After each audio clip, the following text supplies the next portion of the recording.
Université Laval. Alors, en zone offensive, les Olympiques qui mènent 3-0 dans ce match. La rondelle est remise et c'est remporté par le Phoenix de Sherbrooke dans son territoire. On se retrouve derrière le filet de sa bataille. Il y a 3 joueurs qui tentent d'avoir la possession. Et c'est repris finalement par Lefebvre qui entame la sortie pour le Phoenix. Avec le disque, remet devant lui, c'est repris. Et là, on tente d'amener la rondelle en échec avant. C'est Imbeau. Imbeau avec le disque. Arrive derrière le filet. Bataille avec Boudria. C'est repris par Roy qui est dans son territoire. Dans le territoire offensif, pardon. Remet à Yann Félix Lapointe et ça revient à Lefebvre au centre. C'est perdu. La rondelle est remise le long de la rampe et les Olympiques vont reprendre le disque. 7,45 à faire à cette deuxième période, toujours 3-0 pour les Olympiques. Pendant ce temps, c'est Alex Breton qui va reprendre le disque dans son territoire pour les Olympiques et attend que son équipe s'organise.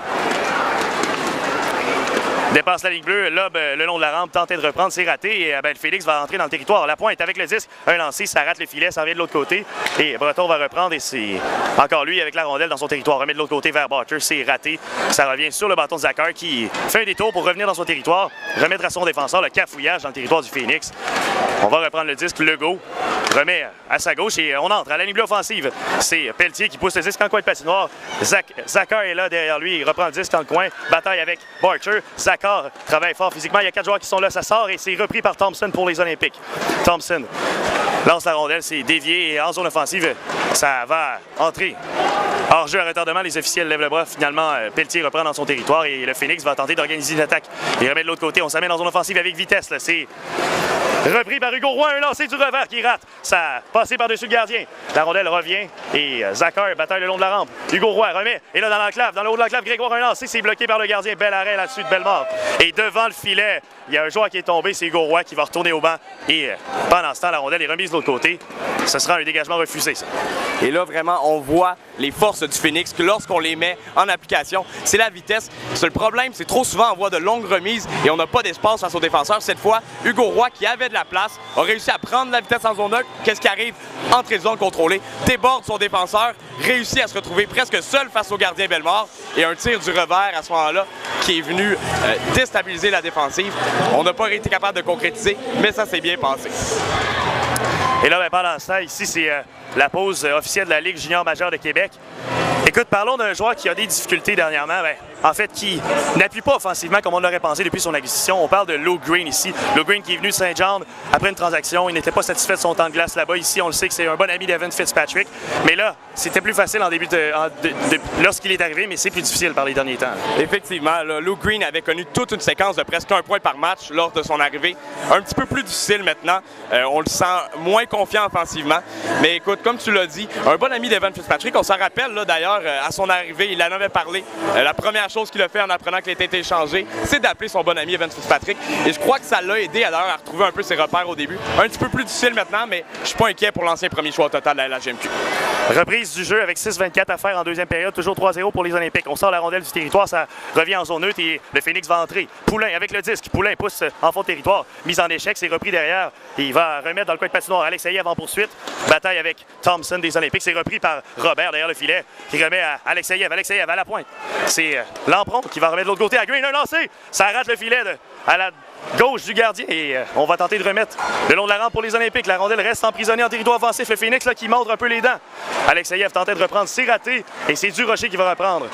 Durocher qui perd ce disque au centre et c'est repris par Poulain. Poulain remet vers Robert à Poulain. Poulain, un lancé, ça rate le filet. Et ça se retrouve à Luke Green à la pointe qui remet le long de la rampe. C'est bloqué et repris par les Olympiques. On va sortir et au centre, Luke Green va reprendre pour le Phoenix de Sherbrooke. Dans son territoire, Green s'échange avec son coéquipier qui remet à Robert à la ligne bleue. Toujours dans le territoire du Phoenix, on s'échange le disque. On lobe le long de la rampe. C'est finalement Poulain qui va lober la rondelle et aller changer parce qu'on complète des changements du côté du Phoenix. Pendant ce temps, les Olympiques reprennent. C'est Crevier-Morin avec le disque derrière son filet. Et le capitaine qui va attendre que les joueurs s'organisent dans son équipe. Ça met devant. Remet à Thompson à droite, qui remet à McEwen. McEwen qui connaît un fort match, entre à droite. Tente de déborder un joueur, c'est raté. McDonald va reprendre pour le Phoenix dans son territoire. Remet vers son défenseur qui, lui, remet devant vers Gilbert, qui est plaqué solidement, mais est en mesure de garder la rondelle là-dessus. Ball tentait de s'amener, mais c'est repris. Et là, c'est Gagnon qui va s'amener seul devant le gardien, mais finalement incapable. La rondelle qui est arrêtée à la ligne bleue. On est vraiment... On a plus de jus, man. Et là, pendant ce temps, l'équipe de Gatineau qui s'est fait prendre. Il était supposé avoir un hors-jeu, mais on n'a pas été en mesure de reprendre le disque. Écoute, ça a été difficile là, à la ligne bleue. 2 contre 1. Un revirement bizarre en zone neutre qui a failli créer un 2 contre 1. On s'en est bien tiré du côté du Phoenix, alors que c'était une chance en or là, pour les Olympiques de Gatineau. Et en ce moment, là, on est dans une situation assez critique pour le Phoenix de Sherbrooke, parce que lorsqu'on tire de l'arrière après 2 périodes, ce qui s'enligne pour être le cas, on s'entend, eh bien, c'est une seule victoire et 30 défaites.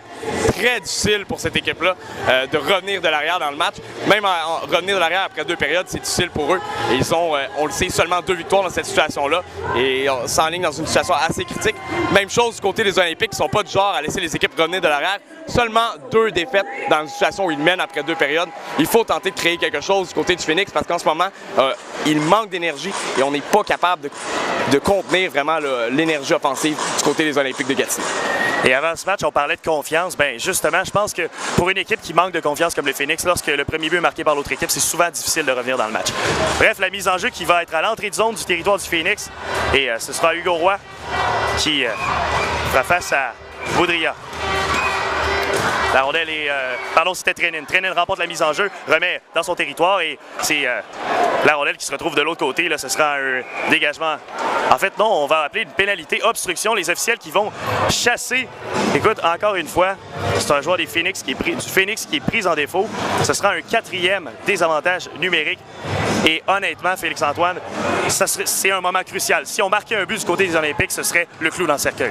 Et effectivement, et c'est dur à expliquer du côté du Phoenix ce soir comment on semble indiscipliné. C'est déjà la 4e pénalité. On le sait, ça a fait payer avec un but en première période. Pourtant, le Phoenix de Sherbrooke, 222 pénalités prises durant la saison. C'est la 3e équipe la moins punie de la Ligue. C'est pas leur genre vraiment de se faire battre par l'indiscipline. Le pendant ça, avantage numérique pour 2 minutes pour les Olympiques de Gatineau avec 4,41 à faire en deuxième, toujours 3-0. On s'échange de disques dans l'enclave, un lancé. C'est bloqué et la rondelle va revenir de l'autre côté jusqu'au gardien Bellemare. Bel arrêt là-dessus de Evan Fitzpatrick. Et Evan Fitzpatrick n'a pas grand-chose à se reprocher dans ce match. C'est vraiment un gardien qui reste très solide. Trenin lance la rondelle devant. À la poursuite, c'est Del Paggio, mais justement, Fitzpatrick est là en premier. La rondelle déborde le long de la rampe et le Phoenix va s'amener avec vitesse là, en désavantage numérique. Hugo Roy a tenté de reprendre le disque devant Bilodeau. C'est raté. Bilodeau va reprendre la rondelle dans son territoire. Bilodeau avec le disque toujours. Pour les Olympiques de Gatineau, dépasse la ligne bleue et organise l'attaque.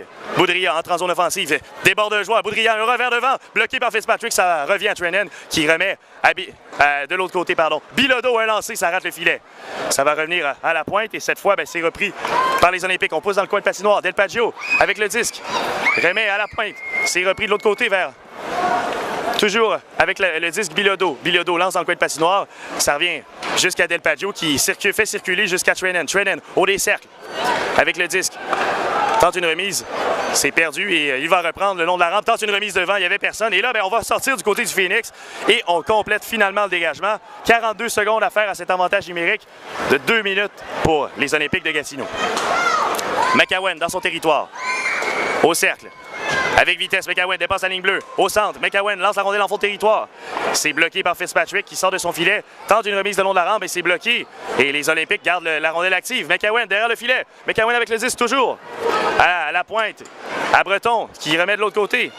Et cette fois, on tente de reprendre le 10 du côté de Balmes. Balmes qui remettait derrière lui. C'est raté. La rondelle sortira. Un dégagement gratuit pour le Phoenix qui, avec 8 secondes, réussira probablement à reprendre cette rondelle et organiser une dernière attaque. Finalement, on entend les coups de bâton du gardien et la rondelle est bloquée par McCowan qui tente une remise devant à la revers qui se retrouve le long de la rampe. Ça frappe la baie vitrée et on tentera de sortir du côté du Phoenix. Mais là, il y a un bâton qui est déporté au visage. Les officiels n'ont rien vu et il n'y aura pas d'infraction sur la glace. Les Olympiques toujours en zone offensive pendant qu'ici, on entend les huées au Palais des Sports, Léopold Relais.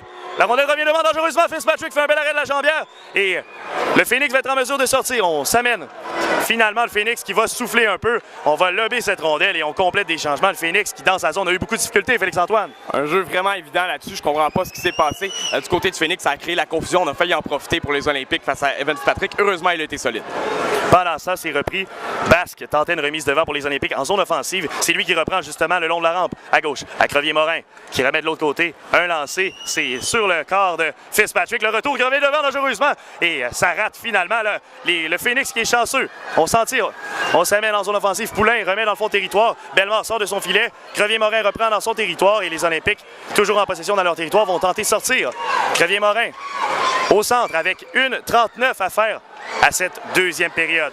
Et là, ben, Alexeyev s'amène dangereusement, tente une feinte, c'est raté. Le retour est goal!